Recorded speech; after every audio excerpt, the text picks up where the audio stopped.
आज हम बात करेंगे इनकम टैक्स एक्ट की बेसिक टर्मिनोलॉजी के बारे में, बेसिक कंसेप्ट के बारे में। पहला जो टर्म है, ये पहली जो टर्मिनोलॉजी है वो है इनकम। इनकम किसे कहा जाएगा? Income from salary, income from house property, income from business और profession, income from capital gain और इनकम फ्रॉम अदर सोर्सेज। इन 5 सोर्सेज से आप जो भी इनकम कमाएंगे उसे इनकम कहा जाएगा। इनकम फ्रॉम सैलरी आपको गवर्नमेंट एम्प्लॉय के रूप में या प्राइवेट सेक्टर के एम्प्लॉय के रूप में या किसी तीसरे तरह के एम्प्लॉयमेंट में आपको कोई सैलरी मिल रही है तो उसे इनकम फ्रॉम सैलरी कहा जाएगा। इनकम फ्रॉम हाउस प्रॉपर्टी किसे कहेंगे? अगर आपके पास में कोई हाउस प्रॉपर्टी है, भले ही वो कमर्शियल हो, भले ही वो रेजिडेंशियल हो, उससे अगर आपको कोई इनकम हो रही है तो उसे इनकम फ्रॉम हाउस प्रॉपर्टी कहा जाएगा। इनकम फ्रॉम बिजनेस प्रोफेशन, यहाँ पर 2 चीजें हैं, बिजनेस भी है, प्रोफेशन भी है। तो बिजनेस किसे कहेंगे? अगर आप कोई प्रोडक्ट खरीद रहे हैं और उसे सेल कर रहे हैं, यानी इसे ट्रेडिंग कहा जाता है। तो अगर आप ट्रेडिंग कर रहे हैं और उससे आपको प्रॉफिट हो रहा है तो उसे इनकम फ्रॉम बिजनेस कहा जाएगा।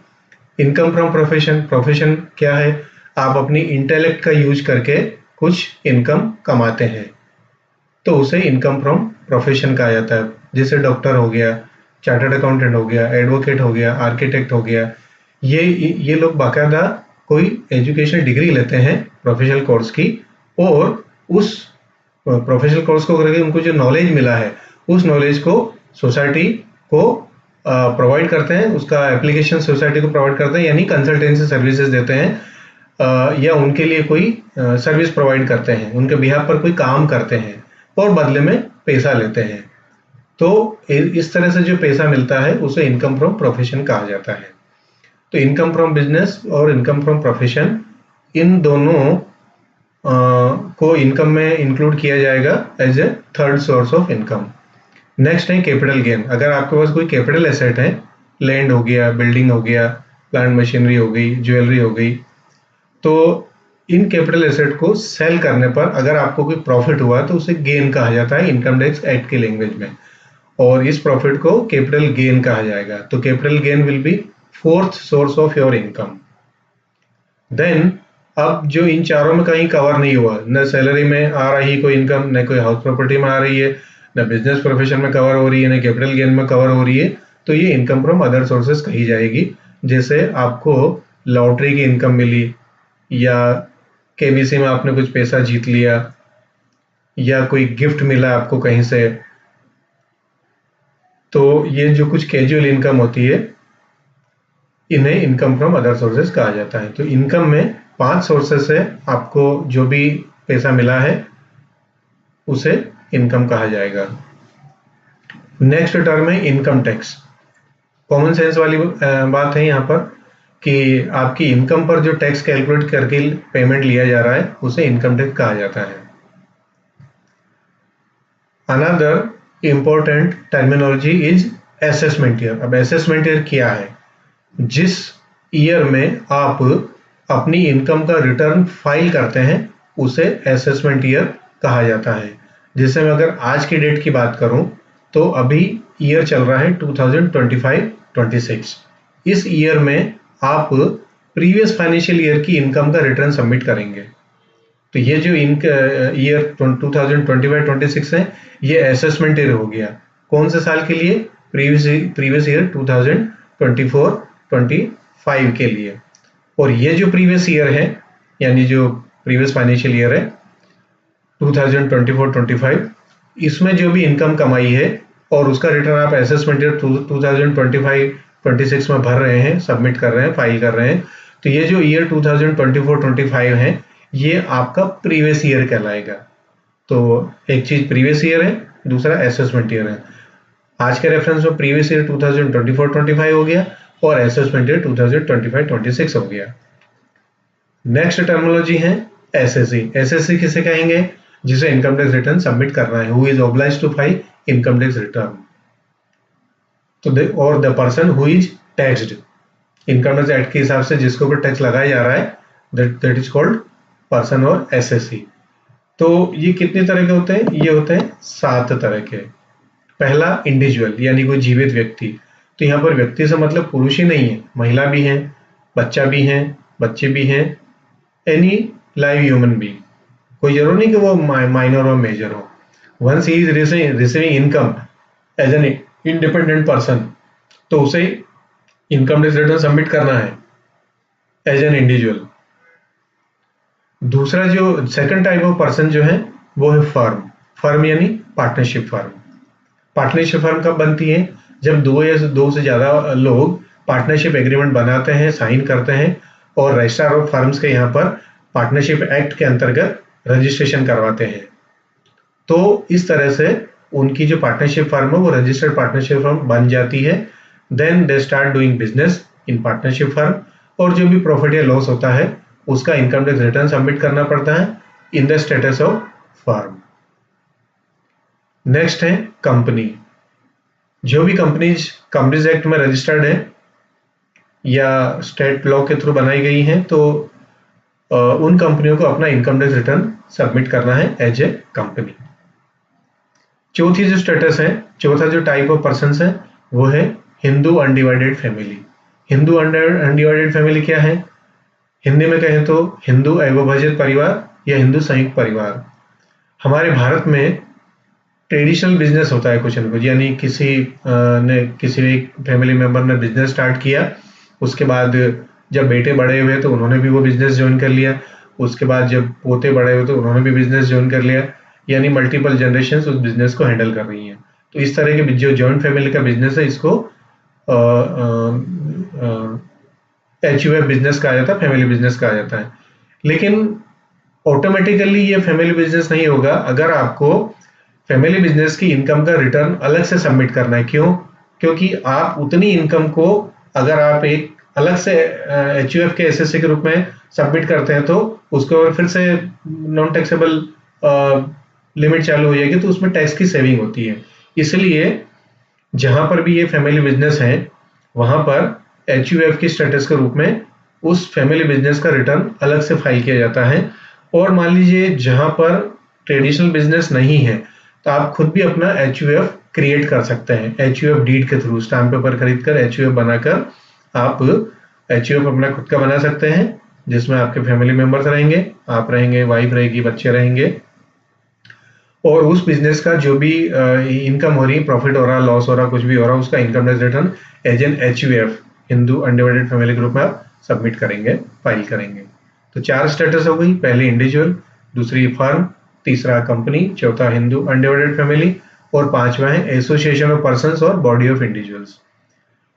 कोऑपरेटिव सोसाइटीज एक्ट में या सोसाइटीज एक्ट में कुछ लोग मिलकर एसोसिएशन ऑफ पर्सन बनाते हैं, जिससे कोऑपरेटिव सोसाइटी या सोसाइटी कहा जाता है, और इन्हें बॉडी ऑफ इंडिविजुअल्स भी कहा जाता है। तो बॉडी का मतलब शरीर नहीं, बॉडी का मतलब मैनेजिंग कमेटी भी होता है, ऑर्गेनाइजेशन भी होता है। तो जब आप एसोसिएशन ऑफ पर्संस बनाते हैं या बॉडी ऑफ इंडिविजुअल्स बनाते हैं, उसका रजिस्ट्रेशन करवाते हैं सोसाइटीज कोऑपरेटिव सोसाइटीज एक्ट में, तो इस तरह से जो भी आपने सोसाइटी बनाई है उसका जब आप इनकम टैक्स रिटर्न सबमिट कर रहे हैं तो आप एसोसिएशन ऑफ पर्संस या बॉडी ऑफ इंडिविजुअल्स के रूप में सबमिट करेंगे, फाइल करेंगे। अगला टाइप ऑफ पर्संस है लोकल अथॉरिटी। अब लोकल अथॉरिटी में कौन कौन आता है? म्युनिसिपल कॉर्पोरेशन आता है, पंचायत आती है, पोर्ट ट्रस्ट आता है, कैंटोनमेंट बोर्ड आता है। तो ये जो भी अथॉरिटीज हैं ये अपने अपने कंसर्न ज्योग्राफिक एरिया को रेगुलेट करती है, एडमिनिस्टर करती है, बीच में लोगों से टैक्स लेती है, और कुछ मान लीजिए इनके इनकम हो रही इनको, तो उस पर इनकम टैक्स रिटर्न सबमिट करना है, तो वो लोकल अथॉरिटी ग्रुप में इनकम टैक्स रिटर्न सबमिट किया जाएगा। अगली जो स्टेटस है वो है आर्टिफिशियल ज्यूरिडिकल पर्सन। क्या है ये? किसी स्टेट असेंबली ने कोई एक्ट पास किया है और कोई ऑर्गेनाइजेशन बनाया है, या हमारी पार्लियामेंट ने कोई एक्ट पास किया है और कोई ऑर्गेनाइजेशन बनाया है, तो उसे आर्टिफिशियल ज्यूरिडिकल पर्सन कहा जाता है। एग्जाम्पल के तौर पर कहें तो स्टेट में यूनिवर्सिटी होती है, तो वो यूनिवर्सिटी आर्टिफिशियल ज्यूरिडिकल पर्सन हो गई, उसे जो अपना इनकम टैक्स रिटर्न सबमिट करना है, फाइल करना है, वो आर्टिफिशियल ज्यूरिडिकल पर्सन के रूप में सबमिट करना पड़ेगा। अगर मैं सेंट्रल लॉ की बात करूं तो life insurance corporation of India को life insurance corporation of India act pass करके बनाया गया पार्लियामेंट के द्वारा। तो ये एक आर्टिफिशियल ज्यूरिडिकल पर्सन है, लाइफ इंश्योरेंस के बिजनेस में है, तो इस बिजनेस से इनको जो भी इनकम हो रही है उसका रिटर्न फाइल करना है, तो वो आर्टिफिशियल ज्यूरिडिकल पर्सन के रूप में सबमिट किया जाएगा। तो अगर हम समरी की बात करें टाइप्स ऑफ पर्सन, क्योंकि इंपॉर्टेंट है और इसी के बेस पे आपका टैक्स स्लैब भी कैलकुलेट किया जाएगा। तो पहला है इंडिविजुअल, दूसरा है फर्म, तीसरा कंपनी, चौथा हिंदू अनडिवाइडेड फैमिली, पांचवा एसोसिएशन ऑफ पर्संस या बॉडी ऑफ इंडिविजुअल्स, छठा है लोकल अथॉरिटी और सातवां है आर्टिफिशियल ज्यूरिडिकल पर्सन। तो आपकी टाइप्स ऑफ एसएससी के हिसाब से आपके ऊपर इनकम टैक्स स्लैब एप्लीकेबल होगी। अगली टेक्निकल टर्मिनोलॉजी है एग्जेम्पशंस। एग्जेम्पशंस यानी वो अमाउंट जो इनकम टैक्स इंपोज होने से एग्जेम्प्ट है, छूट है जिन पे। अब ये exempted income fully exempted income भी हो सकती है और पार्शियली एग्जेम्प्टेड इनकम भी हो सकती है। फुल्ली एग्जेम्प्टेड इनकम का एग्जांपल दें तो आपको लाइफ इंश्योरेंस पॉलिसी की मैच्योरिटी पर जो अमाउंट मिलता है वो आप फुल्ली एग्जेम्प्ट हो सकता है, अगर लाइफ इंश्योरेंस पॉलिसी को इनकम टैक्स एग्जेम्पशन के रूल्स के हिसाब से इशू किया गया है, फ्रेम किया गया है। तो लाइफ इंश्योरेंस पॉलिसी की मैच्योरिटी पर जो अमाउंट मिलेगी that will be exempted. Then partially exempted income का एग्जांपल अगर दूं तो house rent allowance. House rent allowance government employees को भी मिलता है, प्राइवेट सेक्टर के एम्प्लॉयज को भी मिलता है। तो प्राइवेट सेक्टर के एम्प्लॉयज के केस में क्या होता है कि कुछ क्राइटेरिया हैं कि उन क्राइटेरिया में जो अमाउंट फिट हो रही है उसमें लोएस्ट अमाउंट को एग्जेम्पशन दिया जाता है। तो मान लीजिए आपको साल भर में 1,20,000 रुपए यानी 10,000 पर मंथ के हिसाब से हाउस रेंट अलाउंस मिला, और मान लीजिए जो इनकम टैक्स लॉ का प्रोविजन है उसमें से 20,000 रुपए की आपको छूट मिलनी है, एग्जेम्प्ट होना है। तो ये जो 20,000 है ये पार्शियली एग्जेम्प्ट हो गए, और बचा हुआ जो 1,00,000 है वो आपको आपकी इनकम में ऐड होकर उस पर टैक्स देना पड़ेगा। अगला इंपॉर्टेंट टर्म है gross total income. Gross total income क्या है? आपकी 5 हेड में जो इनकम हुई है, salary, house property, business profession, capital gain और इनकम फ्रॉम अदर सोर्सेज, ये पांचों तरह की इनकम को कैलकुलेट किया जाएगा। जो एग्जेप्टेड इनकम है वो रेस्पेक्टिव हेड में लेस कर दी जाएगी और इन सबका टोटल किया जाएगा। तो इन सबका टोटल जो भी रहेगा वो ग्रॉस टोटल इनकम कहलाएगा। अगली जो टेक्निकल टर्मिनोलॉजी है वो है डिडक्शंस। डिडक्शन यानी आपने जो भी पैसा कमाया है, जो इनकम आपके हाथ में आई है ड्यूरिंग द प्रीवियस ईयर, उसमें से आपने टैक्स में एग्जेम्पशन के लिए, डिडक्शन के लिए कुछ पेमेंट किया है।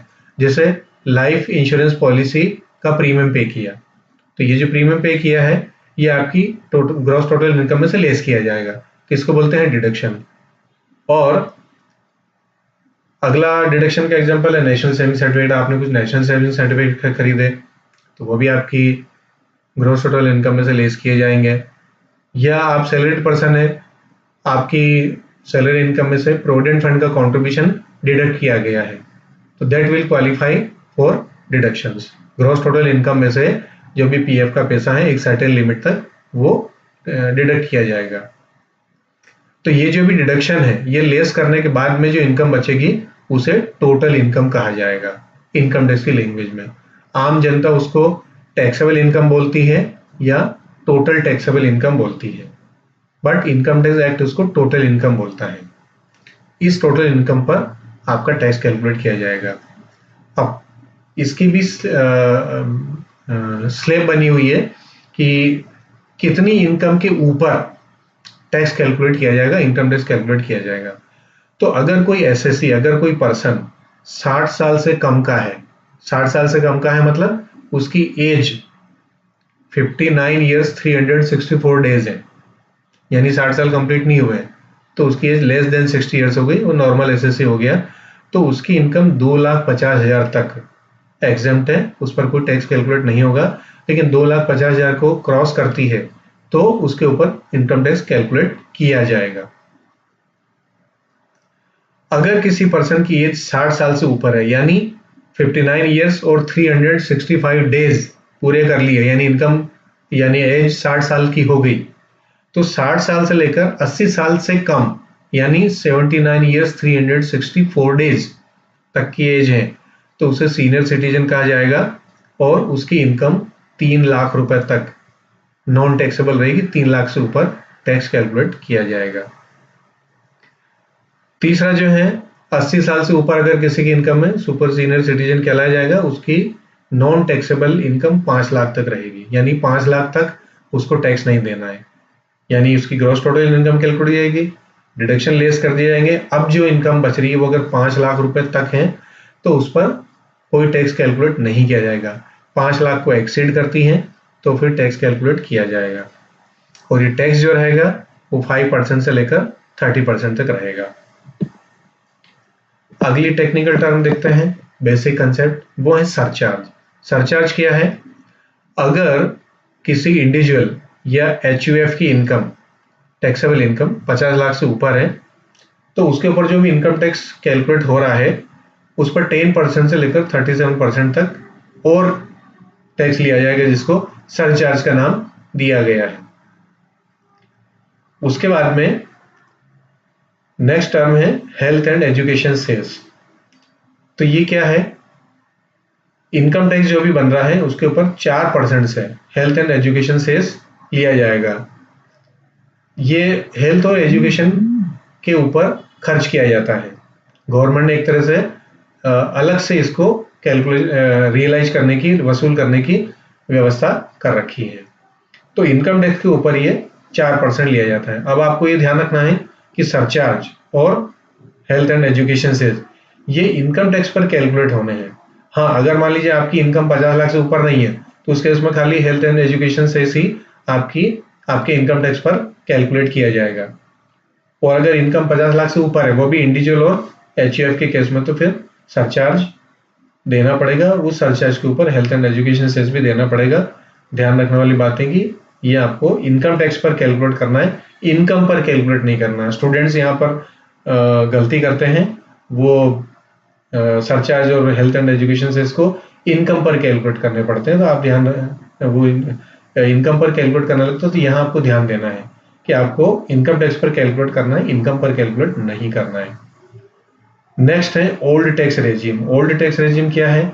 अभी तक जो सिस्टम चला रहा था पिछले करीब 4-5 साल पहले तक, वो ये था कि आप ग्रॉस टोटल इनकम कैलकुलेट करते थे, फिर जो भी डिडक्शन आपको मिल रहे हैं वो डिडक्शन लेस करते थे ग्रॉस टोटल इनकम में से, और जो इनकम बचती थी उसके ऊपर आप टैक्स कैलकुलेट करते थे अगर वो टैक्सेबल लिमिट में आ रही है तो, और आप टैक्स पे करते थे, इनकम टैक्स रिटर्न सबमिट करते थे। It is called old tax regime. कुछ साल पहले गवर्नमेंट ने इकोनॉमी में थोड़ा बूस्ट लाने के लिए और लोगों की स्पेंडिंग हैबिट को बढ़ाने के लिए डिडक्शन वाला सिस्टम बंद कर दिया। गवर्नमेंट का ये कहना है कि आपकी जो ग्रॉस टोटल इनकम है वही टोटल इनकम होगी, उसी पर आप टैक्स दे दीजिए, और हम आपकी नॉन टैक्सेबल लिमिट 2,50,000 से बढ़ाकर 3 लाख कर देते हैं। और जो भी आप इन्वेस्टमेंट कर रहे थे, तो पहले क्या हो रहा था कि चूंकि इनकम टैक्स एक्ट में छूट मिल रही है तो लोग जबरदस्ती इन्वेस्टमेंट करते थे जो भी उनको ठीक लग रहा है उसमें, जबकि हो सकता है कुछ की इच्छा नहीं हो। यानी उनको अगर ऑप्शन दिया जाए तो हो सकता है वो उन टैक्स डिडक्शन वाले स्कीम में इन्वेस्टमेंट नहीं करें, अपने हिसाब से घर में कुछ फर्नीचर या क्लोथिंग के ऊपर खर्चा करें। तो गवर्नमेंट ने उनको इंसेंटिव देने के लिए या उनकी इच्छा पूरी करने के लिए न्यू टैक्स रेजिम वाला एक सिस्टम डेवलप किया या इंट्रोड्यूस किया, और उसमें ये कहा कि आपकी जो इनकम हो आप उस पर टैक्स दे दीजिए और डिडक्शन मत क्लेम कीजिए, और आपकी जो नॉन टैक्सेबल लिमिट है वो 3 लाख कर देते हैं। तो यानी एक तरह से गवर्नमेंट ने उनको एक सुविधा दे दी कि अपनी जो इनकम है वो आप अपने हिसाब से खर्च करिए और टैक्स दीजिए। अगला जो बेसिक कंसेप्ट है वो है एक्रूअल ऑफ इनकम। अब एक्रूअल ऑफ इनकम क्या है?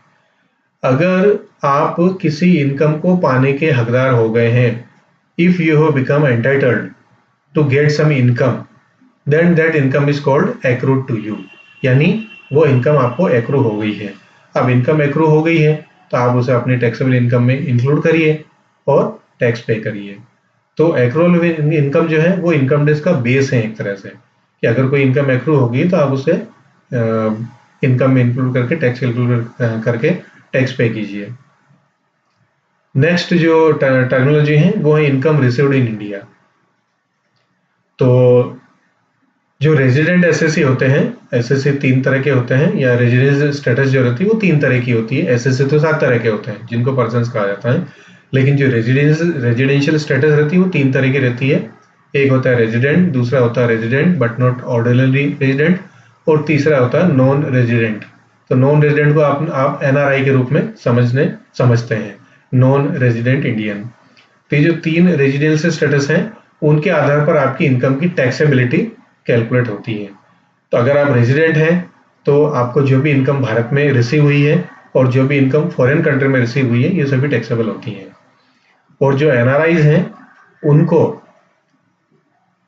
फॉरेन कंट्री में अगर कोई इनकम रिसीव हुई है तो फिर वो इनकम इंडिया में टैक्सेबल नहीं रहेगी। ये फर्क है इनकम रिसीव्ड इन इंडिया और income received in foreign country. तो रेजिडेंट है तो सभी तरह की इनकम पर आपको टैक्स देना है, और अगर नॉन रेजिडेंट है तो जो इनकम इंडिया में रिसीव हुई है वो आपकी इंडियन इनकम कहलाई जाएगी और उसी के ऊपर आपको टैक्स देना है। तो ये कुछ मिनिमम बेसिक टेक्निकल टर्मिनोलॉजी है जो मैंने आपको समझाई। अगर आपने और भी कुछ टर्म्स या वर्ड्स के बारे में सुना हो और आप उसको आपको क्लेरिफिकेशन चाहिए उसके बारे में, तो आप कमेंट कर सकते हैं कमेंट बॉक्स में, और रिक्वेस्ट कर सकते हैं कि उनके बारे में भी नेक्स्ट वीडियो में बताया जाए, तो I will be explaining. Thank you.